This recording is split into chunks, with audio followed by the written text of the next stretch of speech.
முதல்ல வந்து இந்த தர்ம சம்ஸ்தாபனத்திற்கு பகவானான ஸ்ரீகிருஷ்ணர் மற்றும் இந்து ஜன ஜாகிருதி சமிதியின் ஸ்தாபகரான பராத்பர குரு டாக்டர் ஜெயந்த் பாலாஜி அட்டவலே சரணங்களுக்கு பிரார்த்தனை பண்ணிட்டு இன்றைய சத்சங்கத்தை ஆரம்பிக்கலாம். இன்றைக்கு வந்து பார்க்க போறது வந்து நவராத்திரி பாகம் 5 இதோட தொடர்ச்சியை நம்ம இன்னைக்கு பார்க்க இருக்கிறோம். இந்த நவராத்திரி என்றாலே துர்கையுடைய வழிபாடு இல்லையா? அப்படியா இருக்கச்ச நம்மளுடைய பாரத தேசத்துல பல வீராங்கனையான பெண்மணிகள் வந்து ஆண்டிருக்காங்க. அவர்கள ஒரு சிலரை பற்றி இன்னைக்கு நம்ம பார்க்க இருக்கின்றோம். ஏன் கேட்டோம்னா அவங்க எல்லாம் வந்து துர்கையோட அம்சமா தான் இருந்திருக்கிறாங்க.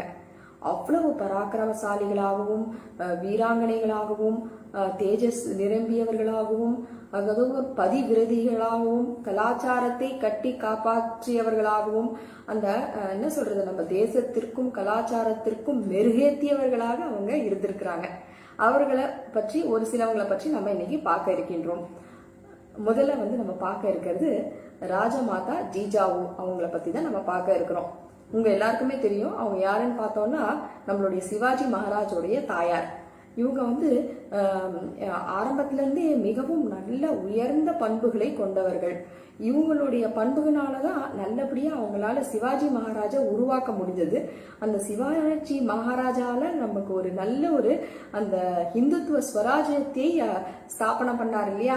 ஆகையால அதுக்கு அஸ்திவாரம் போட்டதே யாருன்னு பார்த்தோம்னா நம்மளுடைய ராஜமாதா ஜிஜாவுன்னு தான் சொல்லணும். ஏன் கேட்டோம்னா இவங்களுக்கு அவ்வளவு ஒரு பரந்த மனப்பான்மை, நற்குணங்கள், அதுக்கப்புறம் சுயநலம் கொஞ்சமும் கிடையாது, தேசப்பற்று, தர்மப்பற்று, இறைவனுடைய பக்தி இதுலயே ஊறி போய் ரொம்ப நல்ல சிறந்த பண்புகளை கொண்டவர்களாக இருந்தார்கள். இவங்க தொடர்ச்சியா எப்பவும் அவங்க பவானி தேவியோடைய நாமஜபத்தை தொடர்ந்து செய்வார்களாம். அப்போ அவங்க பிரார்த்தனை பண்ணுவாங்க. அவங்க என்ன பிரார்த்தனை பண்ணாங்கன்னா தனக்கு வந்து ஒரு மகன் பிறக்க வேண்டும், அந்த மகன் வந்து ஸ்ரீராமரை போன்ற நற்குணங்களை பெற்றிருக்க வேண்டும் அப்படின்றதுதான் அவங்களுடைய பிரார்த்தனையா இருந்திருக்கு. அப்படி இல்லைன்னா வந்து அவங்களுக்கு ஒரு பெண்மணியாக இருந்தால் அது ரணராகினியை போன்று துர்கை அம்சமாக அந்த 8 கைகள் கொண்ட துர்கை அம்சமாக அவள் இருக்க வேண்டும் அப்படின்றதுதான் அவங்களோட பிரார்த்தனையா இருந்திருக்கு. ஆகையால அப்பேற்பட்ட என்ன சொல்றது ஒரு ஆழ்ந்த அந்த தேசப்பற்று கொண்டவர்களாகவும் நல்ல ஒரு பண்பு கொண்டவர்களாகவும் ராஜமாதா அவங்க இருந்தாங்க. அப்போ சிவாஜி மகாராஜுக்கு பல விஷயங்கள் வந்து அவங்க வந்து சொல்லித்தர ஆரம்பிச்சாங்க. சின்ன வயசுல இருந்தே பல விதமான கதைகள், நல்ல பண்புகளை கொண்டு அந்த தர்மபிமானம் அவருக்கு வரும்படி அவர்களை நல்லபடியாக வளர்த்தார்கள். நல்ல கதைகள், ஸ்ரீராமரை பற்றி, ஹனுமானை பற்றி, பல விதமான தெய்வங்கள் கதைகளை பற்றியும், அதுக்கப்புறம் வந்து இதிகாசங்கள், அதுக்கப்புறம் ராமாயணம், மகாபாரதம் போன்ற பல விஷயங்கள் அந்த சின்ன வயசுல இருந்தே அந்த குழந்தைக்கு சொல்லி கொடுத்து நல்லபடியா அவனை நல்லபடியா வளர்த்தாங்க. ஆகையால் அவங்களே வந்து என்ன சொல்றது அந்த அஸ்திவாரமே அவங்க போட்டதுக்கு தான் அது சொல்லணும். அவ்வளவு முக்கியமான விஷயம் இல்லையா அந்த குழந்தைய வளர்ப்புன்றது, அது அவ்வளவு நல்லபடியா அவங்க செஞ்சாங்க. அப்போ வந்து இதுதான் ஆகையால இதுதான் ராஜமாதா பத்தி நம்ம இன்னைக்கு பார்த்தோம். அடுத்ததா வந்து எந்த ராணியை பத்தி நம்ம பார்க்க இருக்கிறோம்னா ராணி சென்னம்மா. அவங்க வந்து சென்னம்மா வந்து பார்த்தோம்னா பாரதத்து சுதந்திரத்துக்காக போராடியவர்கள். எந்த இடத்துல இருந்தாங்கன்னா அவங்க வந்து முக்கியமா வந்து கர்நாடகா மாநிலத்தை சேர்ந்திருந்தாங்க. முதல்ல அந்த சுதந்திர போராட்டத்துல ஒரு பெண்மணியாக இருந்த ஒரு பெருமை அவங்களுக்கு உண்டு.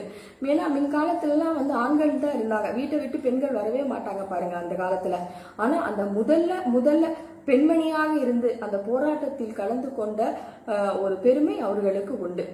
பெரிதும் வந்து பார்த்தோம்னா அந்த காலத்துல அந்த பிரிட்டிஷர்ஸ்களை அந்த ஆங்கிலேயர்கள் இருக்காங்க இல்லையா அவங்கள வந்து விரட்டி அடிக்க வேண்டும் அப்படின்ற ஒரு ஆழ்ந்த தாபம் இருந்து பல விதமான போராட்டங்கள் இதெல்லாம் அவங்க செஞ்சாங்க. அதுல பாத்தீங்கன்னா பெரிதும் வெற்றி அடையவில்லை. ஆனாலும் கூட அவங்க ஒரு வீரமா அதுல போராடணும்னு நினைச்சு அவங்க வந்து ஒரு முன் உதாரணமாக விளங்கினார்கள் பல பெண்மணிகளுக்கு. இது வந்து அந்த பெருமை அவர்களுக்கு கண்டிப்பாக போய் சேரும். அந்த சென்னம்மான்றவங்க எந்த ஊருக்கு ராணியா இருந்தாங்கன்னா கிட்டூருக்கு ராணியாக இருந்தார்கள். ஆகையால அதுக்கு வந்து ரொம்ப என்ன பேருன்னு கேட்டோம்னா கிட்டூருக்கு ராணி சென்னம்மா அப்படின்ற ஒரு பேரே அவங்களுக்கு உண்டு. அடுத்தபடியா பார்த்தோம்னா ராணி அப்பக்கா அவங்கள பத்தி நம்ம பார்க்கலாம். ராணி அப்பக்கா வந்து என்னன்னு பார்த்தோம்னா அவங்க அப்பக்கா மகாதேவி அப்படின்னு கூட சொல்லப்பட்டிருக்காங்க. அவங்க துலு நாட்டின் ராணியாக இருந்தார்கள். எந்த நூற்றாண்டுன்னு பார்த்தோம்னா 17ஆம் நூற்றாண்டில் ராணியாக இருந்தாங்க.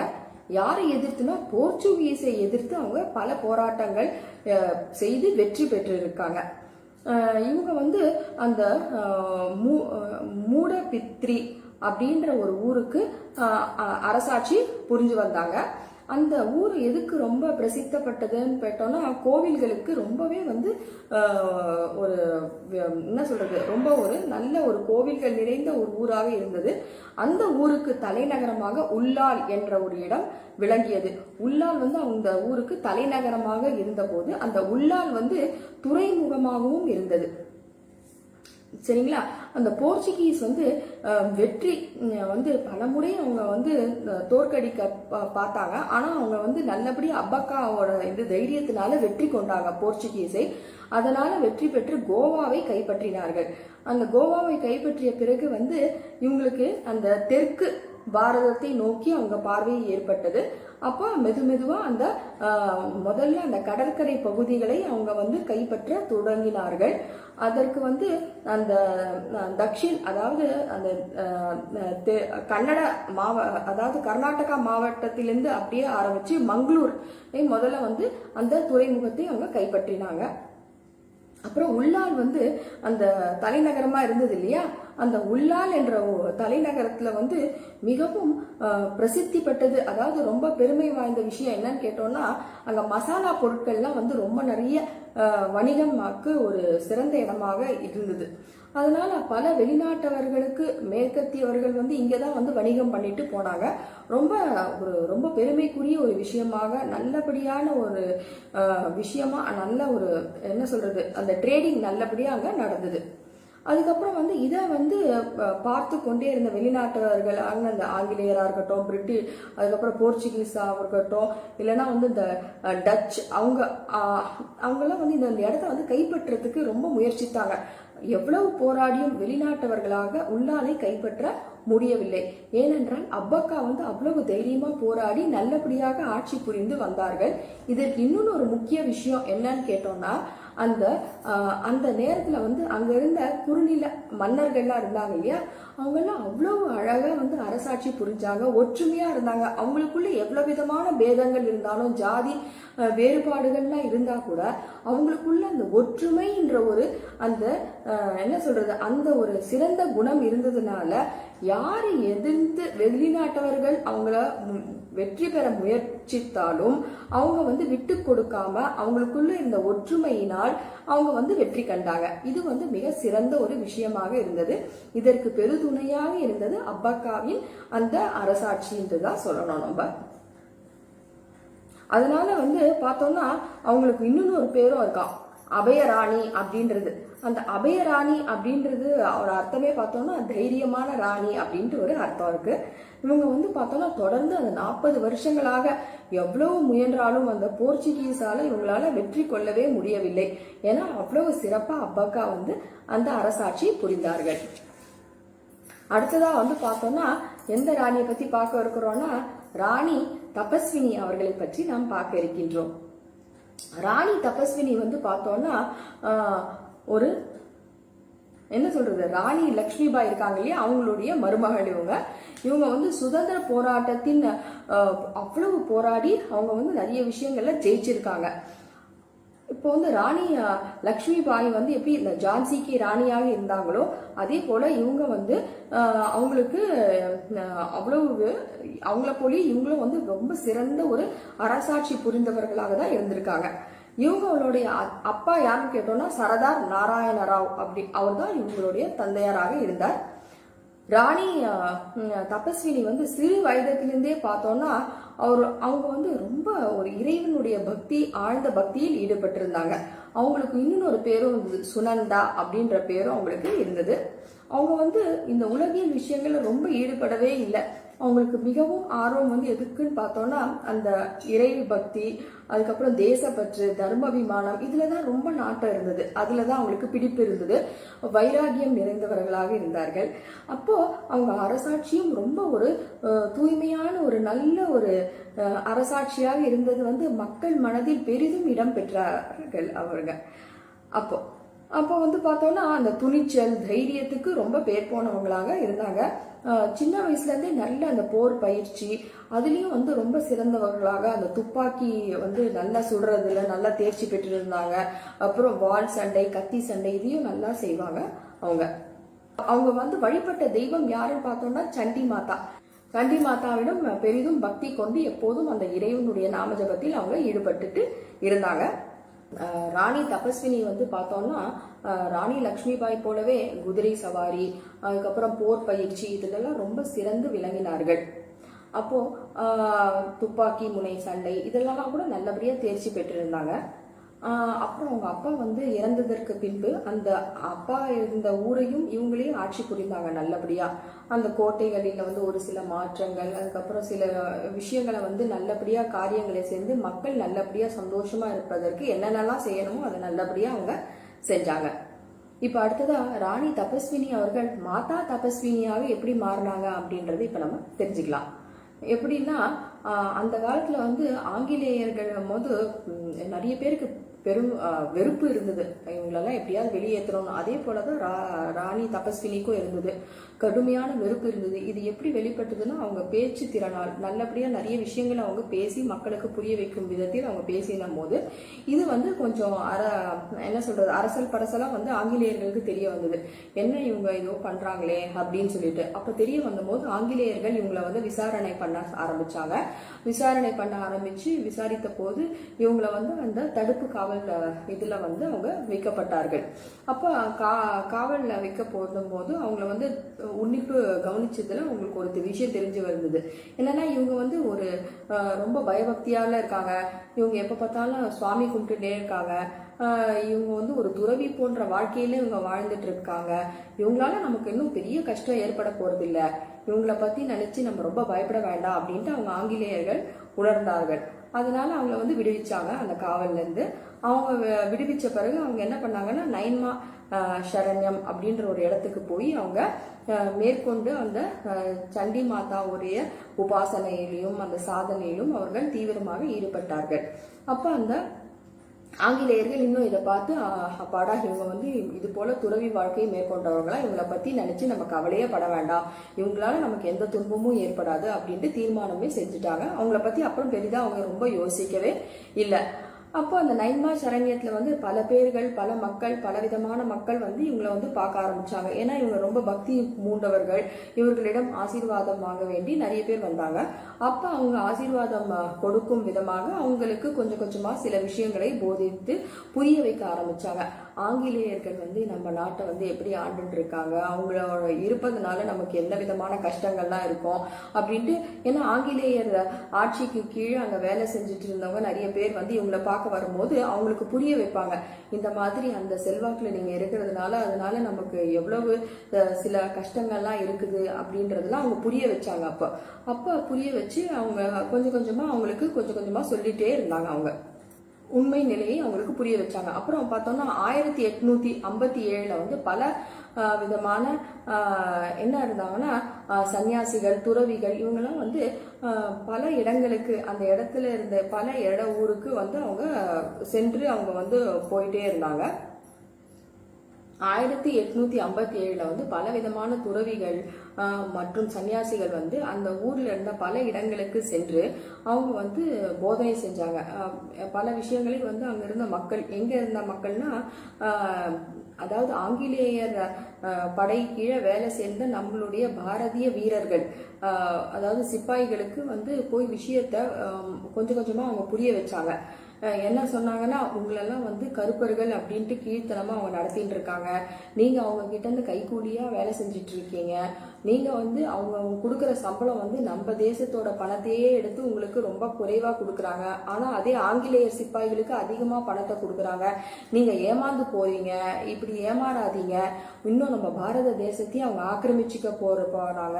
நம்மள எல்லாரும் கிறிஸ்துவர்களா மாற்றக்கூடிய முயற்சியில ஈடுபட்டு இருக்காங்க. நீங்க எல்லாம் என்ன கிறிஸ்துவர்களா மாறிட போறீர்களா?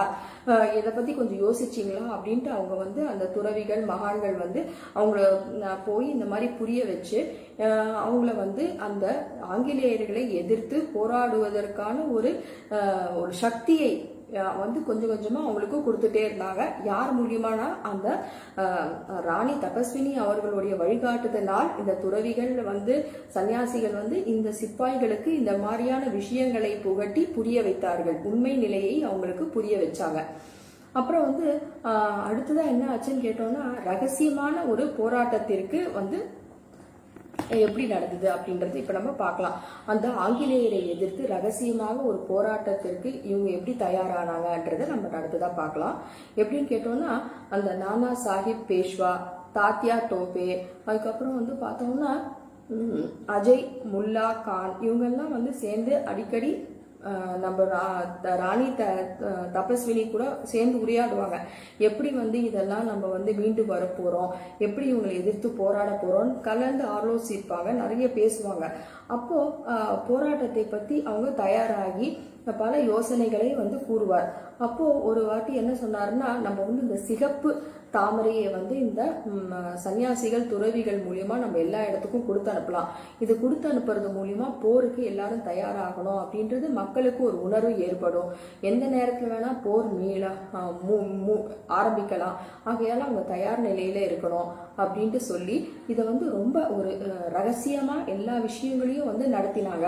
ஒரு ரொட்டிகள் மூலியமா, அவங்க கொடுக்குற சப்பாத்தி மூலியமா இந்த விஷயங்களை ஏதாவது மூலியமா அது பரவ செய்து அந்த மக்களுக்கு ரொம்ப வந்து வெளியில தெரியாத விஷயமா அந்த விழிப்புணர்வை அவங்க ஏற்படுத்தினாங்க.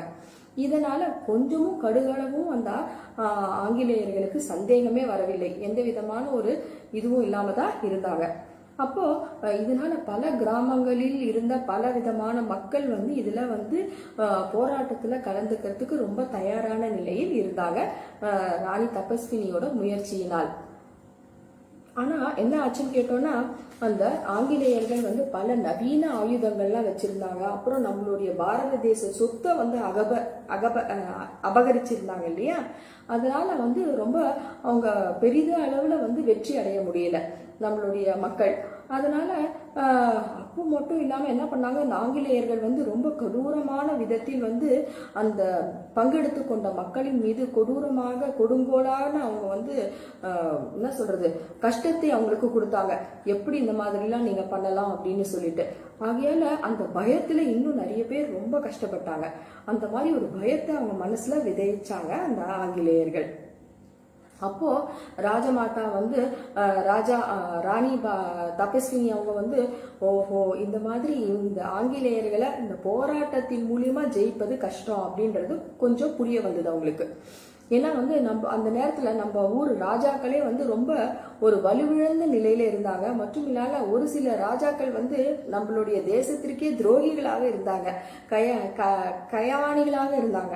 அவங்களே வந்து போட்டு கொடுத்து விஷயத்த சொல்லி நம்மக்குள்ளேயே பிரச்சனைகளை மீட்டு கொண்டிருந்தாங்க.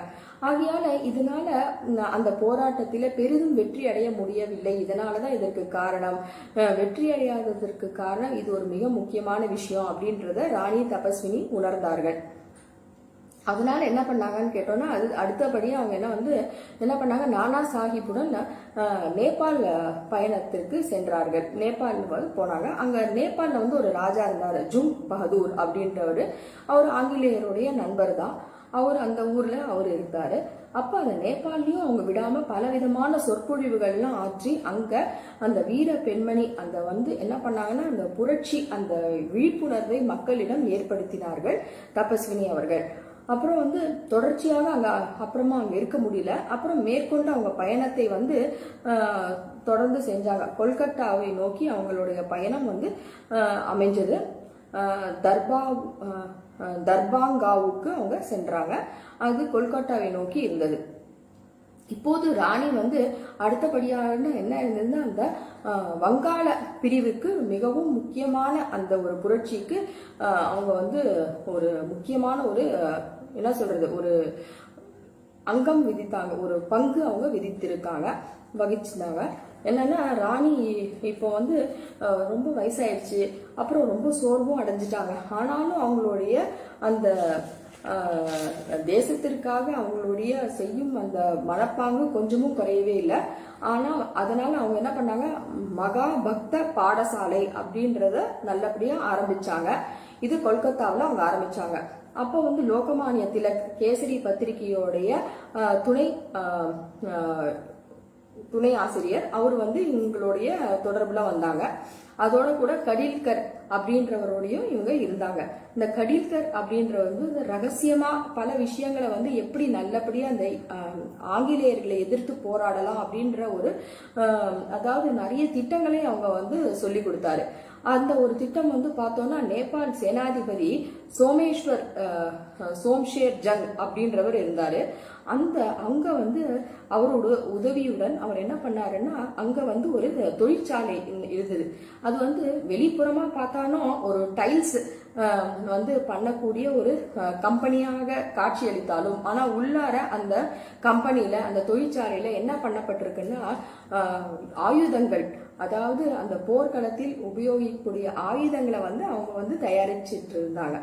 இது வந்து ஆங்கிலேயரை எதிர்த்து போராடுவதற்காக இந்த மாதிரி அவங்க நல்லபடியா செஞ்சாங்க. ஆனாலும் நம்ம இதுல வந்து பார்த்தோம்னா கயவாணிகள் நிறைய பேர் இருந்தாங்க இல்லையா, அவங்க மூலியமா கடீல்கர் வந்து பிடிக்கப்பட்டார். ஆனா கடீல்கருடைய புத்திசாலித்தனத்தால் அவர் வந்து மீண்டும் வெளியே வந்து நல்லபடியாக மகாராஷ்டிராவை சேர்ந்து அவர் அடைந்தார். அப்புறம் ராணி தபஸ்வினி வந்து புரிஞ்சு கொண்டார், இப்ப நம்ம சொந்த மக்களாலதான் நமக்கு இப்ப பிரச்சனை இருக்கு, என்ன நம்ம முயற்சி செஞ்சாலும் நம்ம வீழ்ச்சி அடைவதற்கு காரணம் வந்து பார்த்தோம்னா நம்மக்குள்ளேயே வந்து அந்த மக்களிடையே அந்த தர்ம அபிமானம் இல்லை, ஒற்றுமையா இருக்க மாட்டாங்க, இது என்ன தெரியல, தெய்வ சாபமா தெரியல அப்படின்ட்டு ரொம்பவே அவங்க கஷ்டப்பட்டாங்க. இறுதியாக பார்த்தோம்னா அவங்க 1905 அந்த வீராங்கனை வந்து புரட்சி பெண்மணி வந்து தன் உயிர் அவங்க இழந்தாங்க. இந்த அதாவது மாபெரும் பெண்மணி இவங்க வந்து என்னன்னு கேட்டோம்னா மகாராஷ்டிராவை சேர்ந்தவர்கள். இவங்களை வந்து எவ்வளவோ விஷயங்கள் பண்ணி மக்களிடையே இந்த புரட்சியை மீண்டு கொடுத்து நல்லபடியா நம்ம தேசத்தை பல விதத்தில் காப்பாற்றினார்கள். இவர்களை பற்றி நிறைய பேருக்கு தெரியறதே கிடையாது இப்போ. ஆகையால இப்ப பல ஆய்வுகள் இவர்களை பற்றி மேற்கொள்வது அவசியம். அவர்களுடைய சரித்திரத்தை பார்த்து நாம் தெரிந்து கொள்வது மிகவும் அவசியம் அப்படின்றது நம்ம புரிஞ்சுக்கணும். ராணி தபஸ்வினி பற்றி மிக சில பேருக்கு தான் தெரிஞ்சிருக்கு. அதுல இன்னைக்கு நாமளும் ஒருவரா இருந்திருப்போம். அதுல ஒரு பெரும் மகிழ்ச்சி. இதை நாம் உணர்ந்து நாம் வந்து அவர்களிடம் இருந்து என்ன கற்றுக்கொள்ள முடியும் என்பதை நாம் தெரிந்து கொண்டோம். அடுத்ததான் வந்து நம்ம பார்க்க போற வீர பெண்மணி வந்து யாருன்னு கேட்டோம்னா மகாராணி துர்காதேவி. அவங்கள பத்தி தான் நம்ம இன்னைக்கு பார்க்க இருக்கிறோம். இவங்க வந்து பார்த்தோம்னா மத்திய பிரதேசத்தை சேர்ந்தவர்கள். இவங்க வந்து சின்ன வயதிலிருந்தே மிகவும் வீரமா இருந்தாங்க, தைரியமா இருந்தாங்க, பராக்கிரசாலியா தான் இருந்திருக்காங்க. அழகும் தேஜஸும் நிறைந்தவர்களாக இருந்தாங்க. துப்பாக்கி சண்டையெல்லாம் நல்லா செய்வாங்க, வாள் சண்டையும் நல்லபடியா செய்வாங்க. அப்போ வந்து ராஜா வந்து சந்திராம் சிங் வந்து கோண்ட் அப்படின்ற இடத்துக்கு ராஜாவாக இருந்தார். அவருடைய மகன் வந்து பார்த்தோம்னா வீர தலபத் சிங். இந்த வீர தலபத் சிங்க்கு இவங்களுக்கு அதாவது துர்காவதியோடைய திருமணம் நடந்தது. இவங்களுக்கு திருமணம் ஆயிடுது. திருமணம் ஆனதுக்கு அப்புறம் வந்து பார்த்தோம்னா அவங்க தந்தையார் வந்து இறந்த போது வீர தலபத் சிங் வந்து ராஜாவா ஆனாரு. அப்போ இவங்க வாழ்ந்த திருமண வாழ்க்கை வந்து 7 to 8 வருடங்கள் நல்லபடியாக இருந்தது. அப்ப நீடித்த போது அவங்களுக்கு ஒரு மகன் பிறந்தான். அவருடைய பெயர் வந்து வீர நாராயணன் சிங் ஆக பிறந்தார். ராணி துர்காவதி வந்து கோண்ட் ராஜ்யத்தை விஷயங்களை பற்றி நல்லபடியாக பார்த்து கொண்டால். அப்போது 1550 கிட்டத்தட்ட அந்த காலத்தில் வந்து வீர தளபதி அப்புறம் வந்து அந்த தலபத் சிங் வந்து மறைஞ்சாரு. அது அவங்க கணவர் மறைந்த பிறகு இவங்களே வந்து அந்த ராஜ்யத்தை ஆண்டார்கள். குழந்தை ரொம்ப சின்னவனா இருந்ததுனால இவங்க வந்து இவங்களே ஆண்டாங்க நல்லபடியா அந்த நாட்டை. அந்த ஊர் மக்கள்ல அவ்வளவு சுபிட்சமாகவும் சந்தோஷமாகவும் ஆரோக்கியமாகவும் நல்லபடியாக திருப்தியுடனும் மன நிறைவுடனும் இருந்தார்கள். அது சொல்லத்தக்க ஒரு மிகவும் முக்கியமான ஒரு விஷயம் அந்த சமயத்துல. அப்புறம் வந்து பார்த்தோம்னா ராணி துர்காவதி வந்து ராஜ்யம் வந்து பார்த்தோம்னா அவங்களுடைய கணவனுடைய முன்னோர்கள் போலவே இவங்களும் வந்து அந்த ராஜ்யத்தை நல்லபடியாக என்ன சொல்றது பாற்றுக்கொண்டு அதனுடைய பரப்பளவை இன்னும் அதிகப்படுத்தினாங்க. அவங்க நல்லபடியாக போர் புரிந்து நல்ல தைரியத்துடன் அந்த இதை வந்து அதிகப்படுத்தினாங்க. ஏன்னா அந்த ராஜ்யத்துல வந்து பலவிதமான 23,000 கிராமங்கள் இருந்தது. அதுல 12,000 இடங்கள் இவங்களே ஆட்சி புரியும் பொறுப்புல அவங்க இருந்திருக்காங்க. அப்புறம் வந்து 20,000 குதிரைப்படை, 1000 யானை படைகள், அதுக்கப்புறம் எத்தனையோ சிப்பாய்கள், இவங்க எல்லாத்தோடைய பலத்தோடையும் அவங்க ராஜாங்கம் நல்லபடியா அவங்க செஞ்சாங்க. அப்புறம் வந்து பார்த்தோம்னா மக்கள் வந்து நல்லபடியா சுபிட்சமா இருந்தாங்க. அதற்கு தைரியமா அது என்ன சொல்றது எடுத்துக்காட்டாக இந்த நம்மளுடைய துர்காவதி அவங்க இருந்தாங்க. அவங்க துப்பாக்கி சண்டை அவ்வளவு நல்லபடியா போடுவாங்க. அந்த வாள் சண்டையை காட்டிலும் துப்பாக்கி சண்டை அவ்வளவு நல்லபடியா செய்வாங்க. ஒரு தோட்டாவிற்கு ஒரு மரணம் ஆகணும் அப்படின்ற ஒரு ஸ்ட்ராட்டஜில அவங்க வந்து நல்லபடியா அவ்வளவு நல்லா அந்த துப்பாக்கி சூடை நல்லா செய்வாங்க. அப்படி இருந்தாங்க. ராஜ்யத்தை நல்லபடியா நடத்தினாங்க. அந்த நேரத்துல வந்து பார்த்தோம்னா அக்பர் வந்து அவருடைய இதை வந்து அந்த 3 முறை படையெடுத்து வந்து அந்த ஊரை வந்து கைப்பற்றுறதுக்கு முயற்சித்தார். இத மேற்கொள்வதற்கு வந்து 1563 வந்து அப்சல் கான் வந்து வலிமையான படை தலைமையுடன் வந்து சர்தார் அக்பரால் அனுப்பப்பட்டார். அப்போ வந்து கொண்டை அந்த இருக்கு இல்லையா, அந்த நாட்டை வந்து கைப்பற்றத்துக்கு எவ்வளவோ முயற்சித்தாங்க. ஆனா வந்து இந்த அம்மா இருக்காங்க இல்லையா துர்காவதி, அவ்வளவு நல்லபடியா ஆட்சி புரிந்தாங்க. எப்படி பண்ணாங்கன்னா நம்பிக்கையானவர்களை வந்து எல்லா இடத்துக்கும் அவங்க வந்து என்ன சொல்றாங்க அந்த ஸ்பை போல அமிச்சு அவங்களை வந்து எல்லா இடத்துலயும் வந்து இருக்க வச்சாங்க. அதுக்கப்புறம் நல்ல படை வீரர்கள்லாம் இருப்பாங்க இல்லையா, ஒரு படையை வந்து ஒரு சில படையை வந்து காட்டுக்குள் அடர்ந்த காட்டுக்குள் சென்று அங்கு மறைமுகமாக இருந்து பாதுகாத்து அவங்கள வந்து வச்சு அங்க ஏதாவது போர் ஏதாவது வந்தா எச்சரிக்கையா இருக்கும்படி அங்க வச்சிருந்தாங்க. அப்புறம் மிச்சம் உள்ள ஒரு படையை அவங்க கூட எடுத்துக்கொண்டு அவங்க வந்து அந்த அப்சல் கானை எதிர்த்து போராடினார்கள். அதுல வந்து பல முறை அவங்க வெற்றியும் பெற்றிருக்காங்க. அப்போ வந்து இத வந்து மிகவும் கடுமையான ஒரு வாட்டி வந்து என்ன ஆச்சு, அந்த அப்சல் கானுடைய ஒரு மிகவும் கடுமையான ஒரு போர் மூண்டது. ஒரு மலை உச்சியில் வந்து அவங்க மோதினாங்க. அப்போ வந்து 2 பேருக்குள்ள போர் மூண்டு அப்பவும் வந்து ராணி வந்து துர்காவதி தான் வென்று இருந்தார்கள். ஒரு முறை பார்த்தோம்னா ஒரு வருஷத்திலேயே வந்து 3 முறை வந்து அப்சல் கான் வந்து திரும்ப திரும்ப வந்து அந்த துர்காவதி அவங்களோட சண்டை போட்டு அப்பவும் தோல்வி அடைந்து தான் போனாரு. அந்த அளவுக்கு பராக்கிரமசாலியாக வீராங்கனையாக இந்த துர்காவதி அவங்க இருந்திருக்காங்க. இப்போ வந்து ராஜ்யத்தை காப்பாற்றும் விதத்தில் ராணி துர்காவதி வந்து எப்படி தன்னுடைய உயிரை இழந்தார்கள் அப்படின்றத பார்க்கலாம்.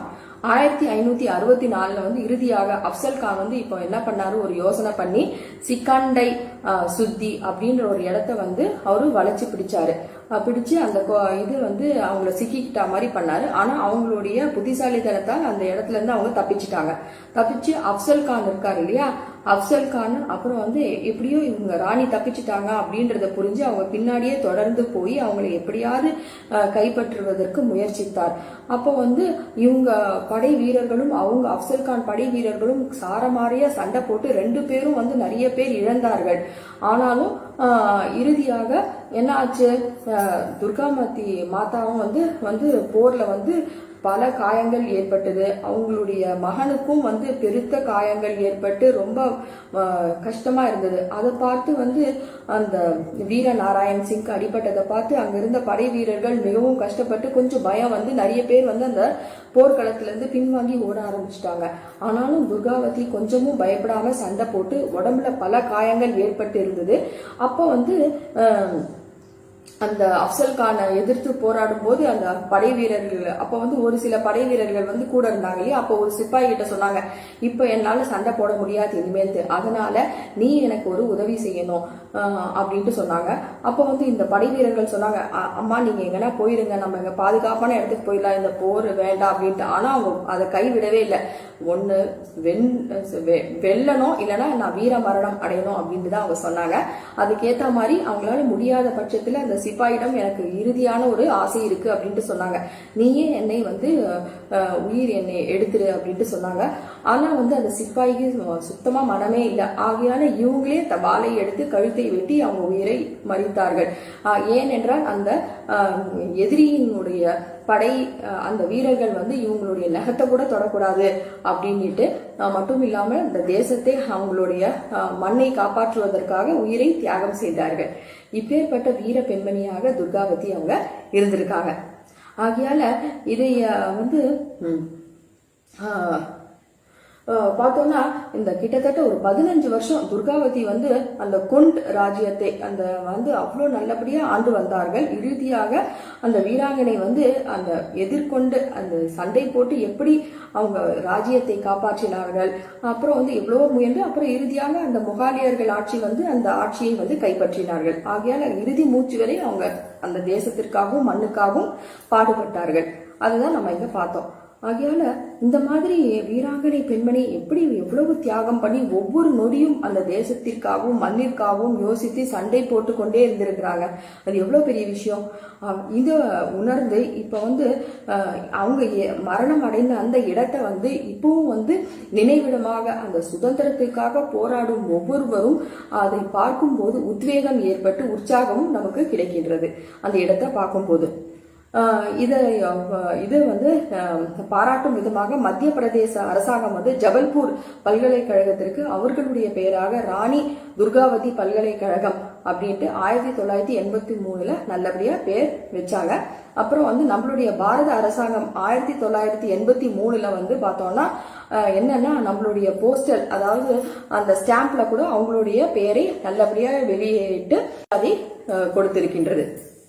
இவ்விதமாக வீராங்கனையான பெண்மணிகள் பல பேர் நம்மளுடைய பாரத தேசத்தில் இருந்திருக்காங்க.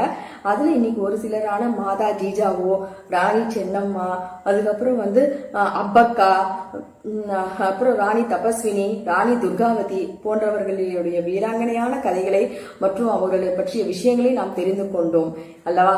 இது வந்து ஒரு பெரிய ஒரு என்ன சொல்றது துர்கையோடைய அம்சமாகலாம் இவங்களா விளங்கி இருக்காங்க.